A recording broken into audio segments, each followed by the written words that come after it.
Bonjour à tous, très heureux de vous retrouver pour cette nouvelle édition du 19-20, édition Legoland.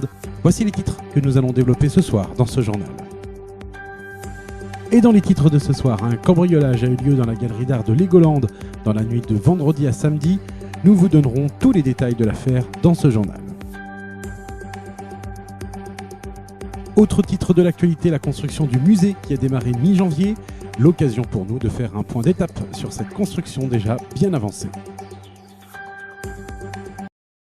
C'est donc un cambriolage inédit qui ce matin a fait l'étonnement des habitants de Legoland. La galerie d'art annexée au Grand Hôtel a été visitée. Le où les cambrioleurs sont repartis avec un tableau d'une grande valeur. Le point sur l'enquête qui vient de démarrer avec Anne-Claire Lapix. Moins de 2 minutes, c'est le temps qu'il aura fallu aux cambrioleurs, que vous voyez sur ces images prises par la caméra de vidéosurveillance de la galerie d'art, pour dérober un tableau d'une grande valeur destiné à la vente.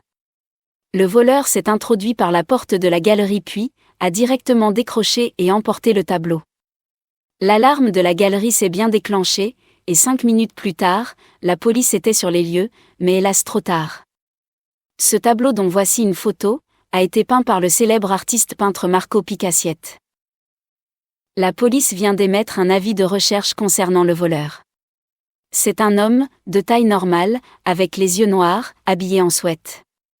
Si vous disposez d'informations concernant ce vol, appelez la police afin de les aider dans leur enquête. La gérante de la galerie a été entendue par la police, ainsi que les salariés de l'hôtel voisin et un marchand ambulant de café. De sources policières, l'enquête est pour le moment qu'à son commencement, des analyses sont toujours en cours.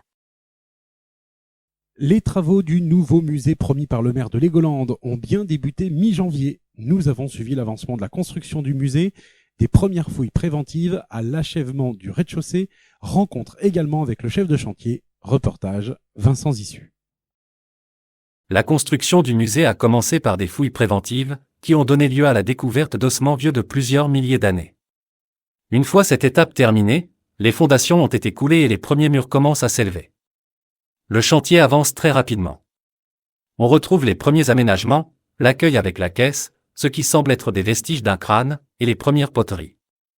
Nous avons pu rencontrer le chef de chantier, il nous en dit un peu plus sur la construction du musée. Le chantier est dans les temps, nous avons même été plus rapides sur les fondations. La découverte des ossements n'a pas fait prendre trop de retard. La livraison du chantier est toujours prévue pour la fin du mois de mars, si tout va bien. Il nous reste encore le deuxième étage à construire, et à aménager, le toit avec la pièce dédiée à l'espace, et les aménagements extérieurs. On a encore de nombreuses semaines de chantier avant l'inauguration officielle.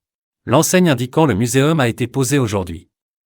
Rapidement rejoint par l'hôtesse d'accueil du musée pour une photo, le chef de chantier a pu ensuite poser définitivement l'enseigne au-dessus de la porte d'entrée. Visiblement peu à l'aise avec la hauteur, l'hôtesse d'accueil a quand même affronté sa peur, afin de prendre une nouvelle photo. C'est la fin de cette édition. Merci encore pour votre fidélité à ce journal.